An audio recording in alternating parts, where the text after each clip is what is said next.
Sam Ansel presents. Do something about that. The story I'm about to tell you is about a young man who arrived at the edge of the Pacific with nothing but a pair of hands and the willingness to believe. He helped build a restaurant by the sea, and a fish farm behind the dunes. Both promised to be shared dreams. But the dream was not his. The man who made the promises gave just enough to keep people hungry, just enough to keep them hoping. As the summer ended and the cold came in, something else changed too. And what followed is not what you'd expect. Chapter 1: The Promise of the Shore. I never thought I'd end up in Newport, Oregon. A place where the waves speak louder than the people, and every summer feels like it could last forever, until it doesn't. I had nothing when I arrived. Just a backpack, a callous pair of hands, and the kind of hunger that isn't just about food. I was looking for a way in. And that's when I met him. David. He was standing on the beach, right by a half-broken shed, holding blueprints like they were treasure maps. He said he was going to build a restaurant. Not just any restaurant, he said. One where people can eat barefoot, feel the salt in the air, hear live music from the deck, and taste shrimp that was swimming that same morning. It sounded beautiful. And impossible. But then he looked at me, like he could see exactly what I was running from. And he smiled. You got tools in your hands, he said. I got dreams too big for one man. Help me build it. I can't pay you now, but once we open, you'll have your share. Your name. Your table. I didn't sign anything. There were no contracts. Just his voice, the waves, and a strange warmth in my chest that I hadn't felt in years. And so I stayed. We worked every day, side by side, like brothers. We cut wood, hauled cement, built walls and hope at the same time. And in the evenings, we'd sit on driftwood logs, dreaming out loud. I didn't care that I wasn't getting paid. I had a purpose again. He gave me that. And when he said, "Let's build a shrimp and tilapia farm behind the dunes," I said yes, without even blinking. I didn't know back then that promises have tides. They come in full, and they can leave you stranded when they go out. But that was later. Right then, I was all in. Chapter 2: Built with Bare Hands. The first weeks were chaos. We had no machines. No budget. Just second-hand lumber, some rusted nails, and too much ambition. But there was something pure about it. Waking up before the sun. Dragging wood through the sand. Hearing the gulls cry overhead while we measured beams with salt-stained fingers. David was inspiring. At least at first. He made jokes while we worked. Talked about the future like it was already here. He told me we'd host weddings, jazz nights, even poetry readings on the deck. And I believed every word. When we needed help, more people came. Friends of his. Strangers. A woman named Sophia who used to be a marine biologist. A teenager named Mateo who just wanted a job, any job. No one got paid. But we were fed, just enough. David always made sure there was a pot of rice, maybe some canned beans. It wasn't much, but it made it feel like a family. We built the shrimp tanks behind the restaurant, in a natural depression beyond the dunes. Sophia led the setup, explaining oxygen levels, salinity, temperature. She taught us how to mimic nature. David watched her like a hawk. Always smiling. Always taking notes. We even built a little stage on the deck. That was my idea. Live music sells, I said. And I can play guitar. I've done it before. He clapped me on the back. You're full of surprises, man. Maybe this whole place wouldn't even be possible without you. That night, I played while the sun set. Just us, no crowd. But I felt alive in a way I hadn't in years. It was beautiful. Raw. Honest. But there were cracks. Small things. David would disappear for hours. Return with fresh clothes and a full stomach. He'd say he was meeting with investors, or sourcing equipment. We didn't question it. Not then.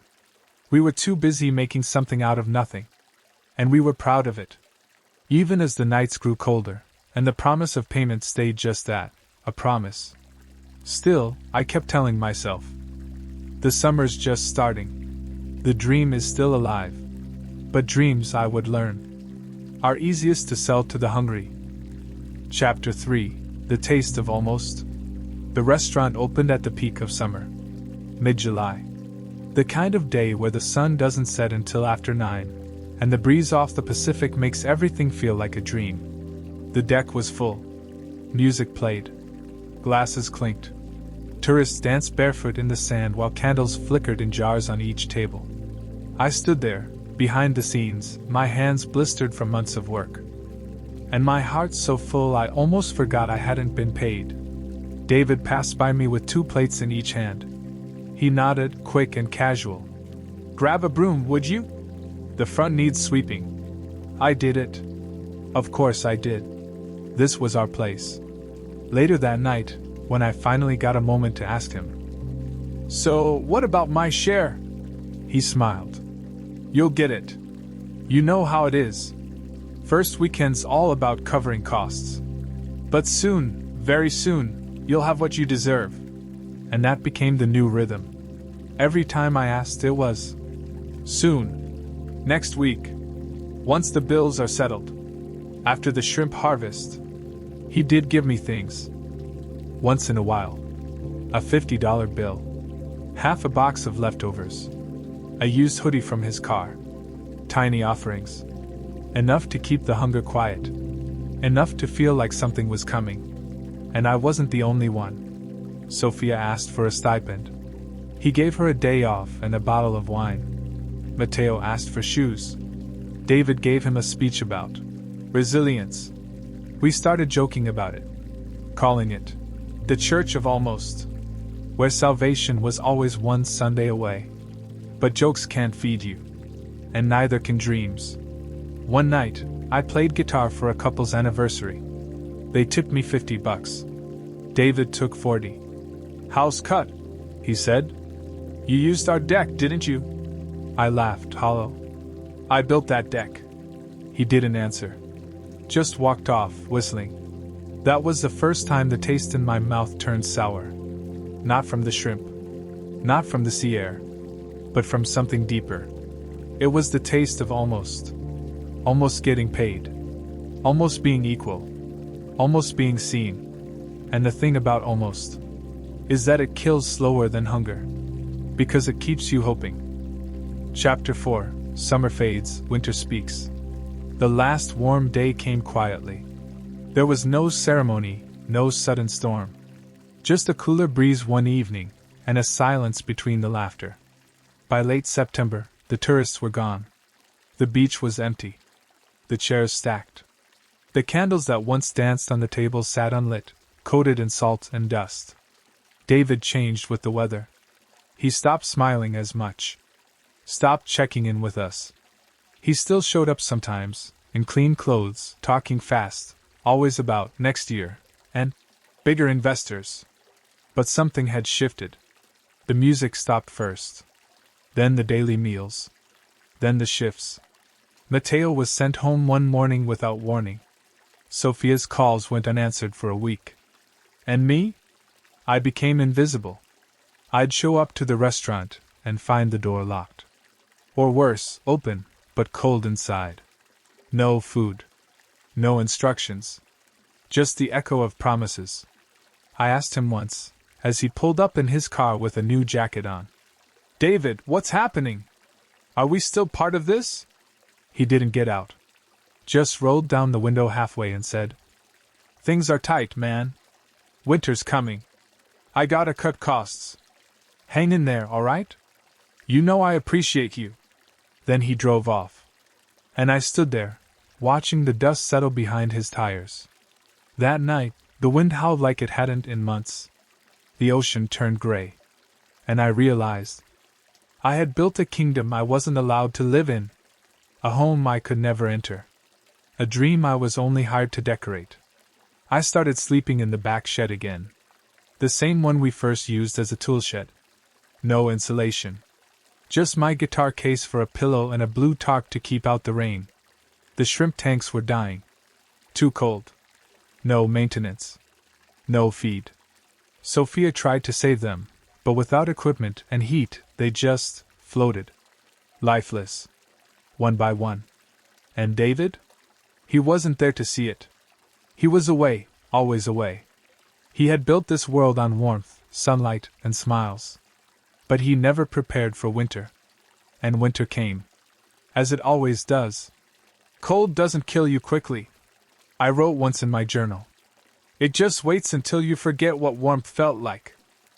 Chapter 5. Others like me. I used to think I was alone. That maybe I was just naive. The only one who stayed too long. The only one who believed too much. But I wasn't. As the days grew colder, more people came forward. They'd worked for David too, some last year, some years ago. Different projects. Same pattern. He'd invite them in, paint a vision with golden light, and then leave them in the shadows when the light changed. Sophia finally gave up on the tanks and left for Portland. Mateo moved in with an uncle upstate and started washing dishes for a paycheck that actually came. Others drifted in and out. A cook who had once run the kitchen now sold empanadas from a cooler at the docks. A welder who had repaired the restaurant's steel beams was now volunteering at a nonprofit that taught kids how to use tools. They weren't bitter. Not most of them. They were tired, yes. But they were moving forward. One day, I met a guy named Eli. He had helped David renovate an apartment complex 3 years earlier. Let me guess, Eli said. No contract. Big promises. Small gestures. We laughed. But it wasn't really funny. It was more like a shared scar. Still, none of us wanted revenge. What we wanted was different. To build things that didn't hurt people. To grow something that fed more than just the ego of one man. So we started helping each other. Eli helped me reinforce the food cart. I gave him extra produce I got from a local farm. We cleaned up a patch of the beach, and every weekend we served free food to the local fishermen and their families. No money changed hands, but wealth showed up anyway. In community. In warmth. In nights where laughter returned to the shore without needing to be bought. I heard whispers that David was struggling. He tried to launch a new project up the coast. But no one would work with him. Not because of hate. Because of memory. And maybe that was the turning point. Not for us. For him. Because sometimes, rock bottom isn't when you lose your money. It's when your name stops opening doors. And that's exactly where he was heading. Chapter 6. One by one we rise. It didn't happen overnight. There were no headlines. No viral videos. Just quiet mornings. Open hands. And work. While David chased bigger dreams with fewer allies, we, those he left behind, started building our own. Eli found an old shed near the pier. Together, we turned it into a tiny kitchen. No permits yet. No sign. Just food and honesty. We served warm bowls of soup and grilled tilapia tacos on compostable trays. The first customers were fishermen and deckhands. Then came dock workers. Then tourists who liked how it felt. Not fancy, but real. And when we had more than we needed, we gave. Not because we were saints. Because we remembered what it was like to be invisible. Sophia sent word from Portland. She'd been hired by a startup using aquaponics to grow herbs and fish sustainably, indoors, without harming ecosystems. They paid her well. Respected her voice. She was finally doing what David never let her do, lead. Mateo? He started posting videos of himself cooking cheap, healthy meals with whatever scraps he could find. 6 months later, a food rescue organization hired him to teach classes to teens who grew up hungry like him. One by one we rose. Not with noise, but with purpose. And every time someone said, "Didn't you work with that guy David?" we just nodded. We didn't explain. We didn't accuse. Because the truth had already spoken. In actions. In outcomes. David's name had once meant hope. Then confusion. Then silence. Now, it barely meant anything at all. But we didn't cheer for his fall. We just kept climbing, brick by brick, meal by meal. Not to prove a point, but to prove that kindness is not weakness. That a foundation built on respect will outlast anything built on control. And deep down, I think David felt it. Because no matter how many signs he printed, how many flyers he handed out, he couldn't fill his tables. The tide had turned. And we were already swimming free. Chapter 7: The Law That Closed His World. The warning signs came quietly. A few murmurs at the docks. A city council hearing. A blurry article in the local paper about coastal sustainability measures. We didn't think much of it at first. Newport had always been strict about the shoreline. But this time, it was different. The new regulation passed in early spring. The Oregon Department of Environmental Quality had issued a full ban on open-net aquaculture in estuarine and coastal zones, effective immediately. No more shrimp farms and natural lagoons. No more tilapia tanks near protected water. No exceptions. The science made sense. Too much waste. Risk to native fish populations. Chemicals leaching into delicate marine ecosystems. But to people like David, it didn't feel like science. It felt like punishment. His model was built on those tanks. That land? That fragile margin between land and water that no longer wanted him there. He fought back. Held meetings. Printed signs. Started an online petition filled with buzzwords like freedom and small business rights. But the town had moved on. The ones who might have fought beside him, Sophia, Mateo, me, we were busy living differently now. We'd found other ways. Better ways. And the ones who stuck with him, they weren't the loyal type. They were people like he used to be, opportunists. One by one, they vanished when the money dried up. I passed by his farm a week after the law took effect. The tanks were empty. The restaurant boarded up.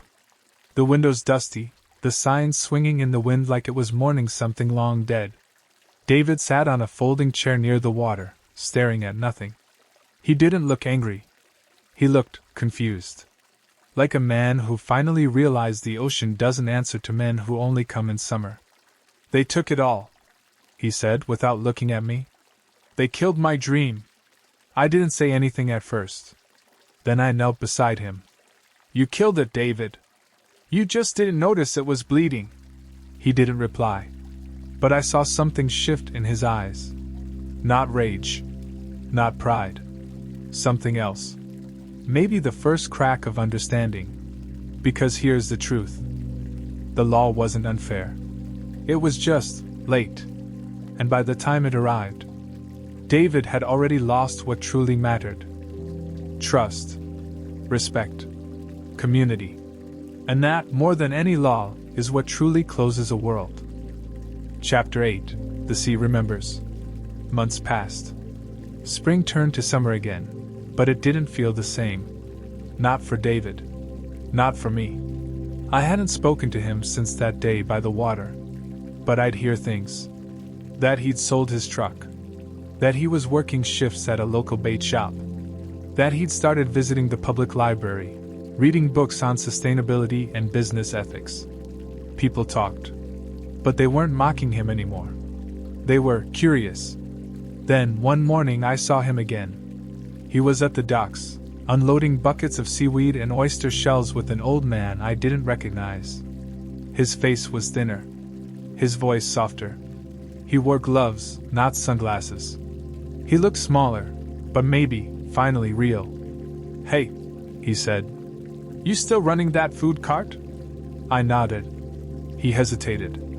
I've been thinking. There's land just inland from here, nothing fancy.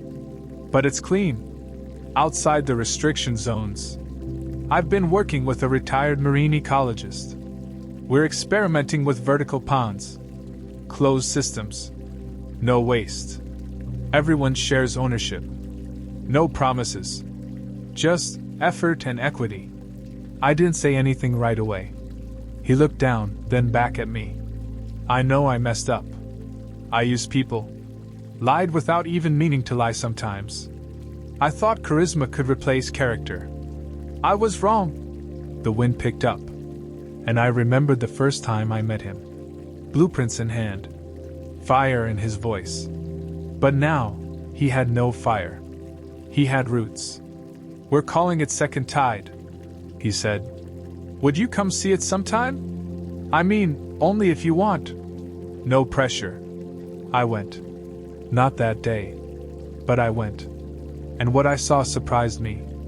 A modest structure. No stage. No grand opening banners. Just people working side by side, smiling not because they were being promised something, but because they already had something. Each other. No one wore a title. David didn't act like a boss. He acted like a man finally ready to listen. They grew herbs, raised trout, composted everything. They donated meals to the shelter every Friday. And once a month, they invited the whole community to a shared meal by the river. No speeches. Just food. And eye contact. I played guitar one evening at one of those dinners. David sat quietly at the back. He didn't clap the loudest. He didn't try to speak after. He just helped carry the tables. The sea forgets the noise, I said once to Sophia. But it always remembers the rhythm. David had found a new rhythm. And this time, it wasn't built on tides or seasons. It was built on soil, and sweat, and second chances. And for the first time since everything began, he wasn't chasing the ocean. He was flowing with it. FIM. Chapter 9. The circle doesn't close, it opens. It had been a year since Second Tide opened. The project was stable. Not booming. Not flashy. Just steady. People came, helped, shared, returned. It was everything David never used to care about, and now, everything he lived for. That's when she showed up. A young woman. Maybe 23. Bright eyes. Fast talker. She came in offering a donation of leftover grain for the compost. From a brewery she worked with. She seemed eager. Friendly. David welcomed her. Let her sit in on a planning meeting. Let her help serve food at the community table. But a week later, we found out the grain wasn't hers to give. She'd stolen it. From a neighbor's farm that had already been struggling. When we confronted her, she looked ready to run.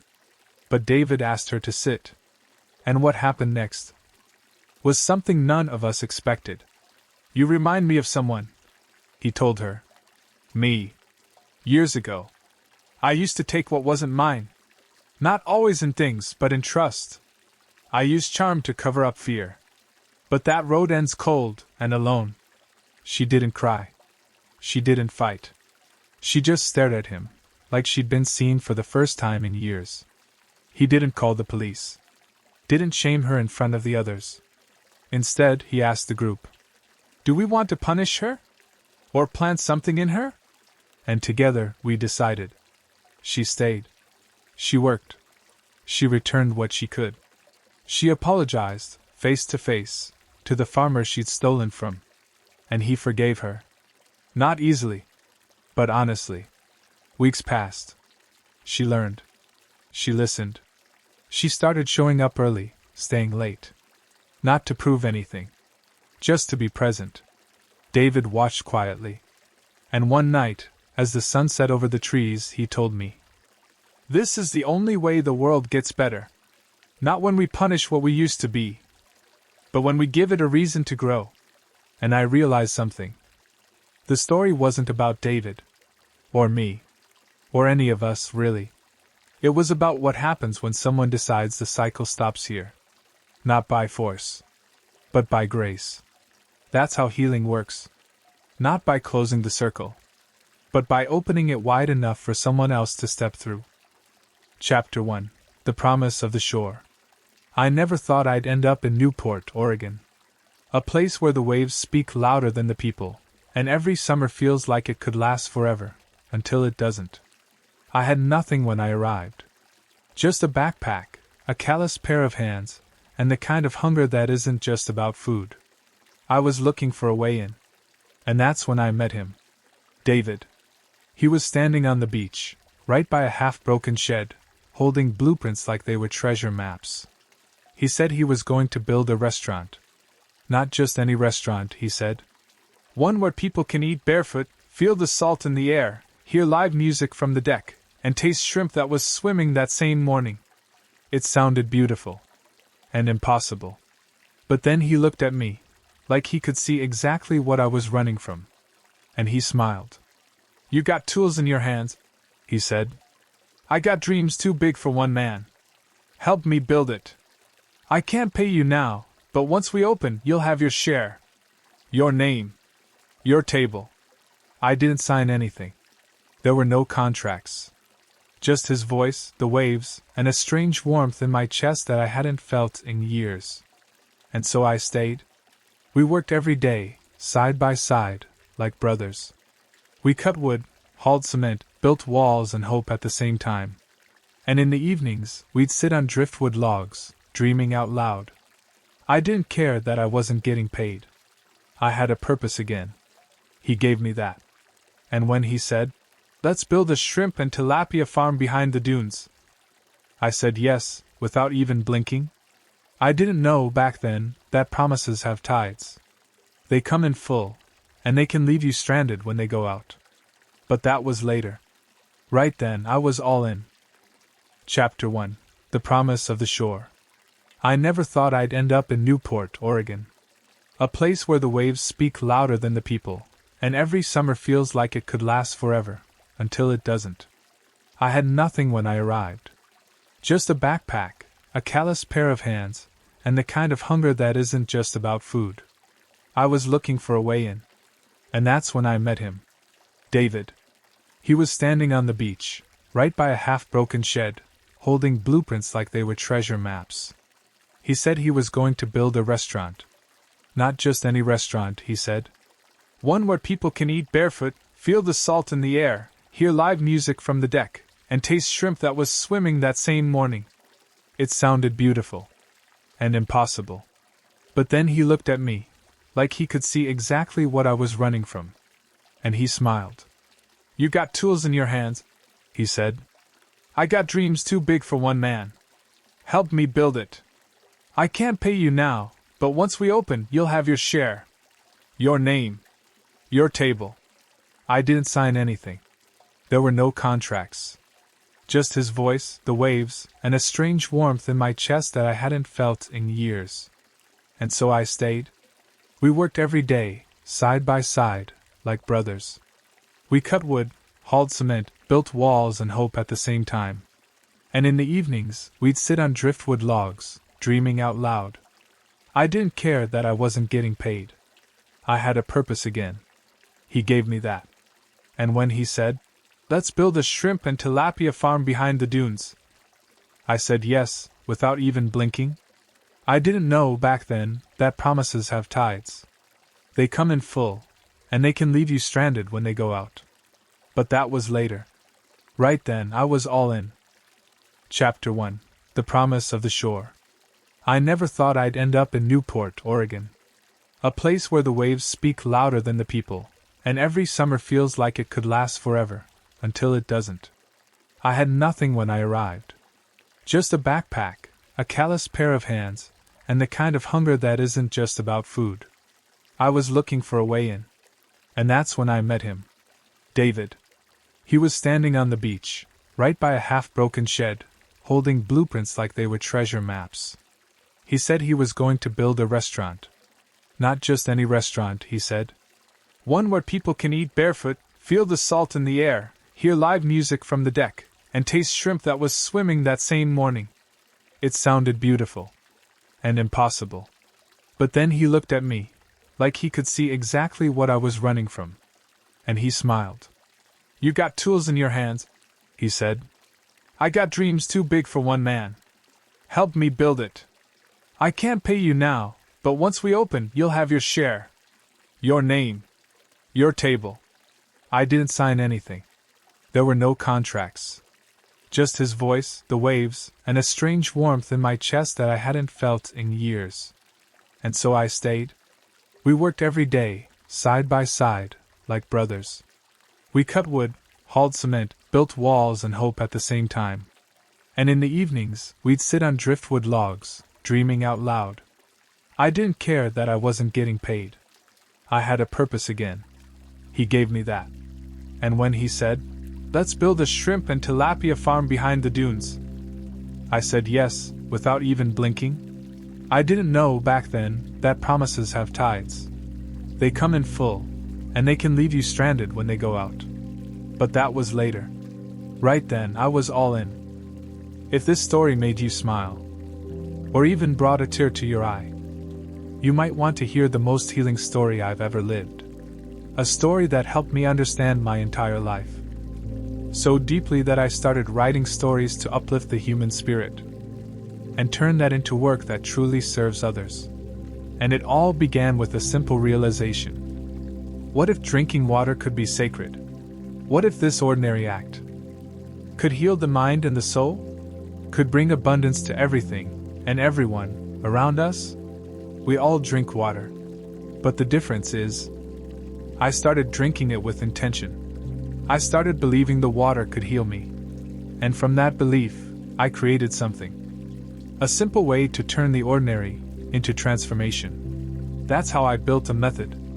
A method that doesn't just change how you feel inside.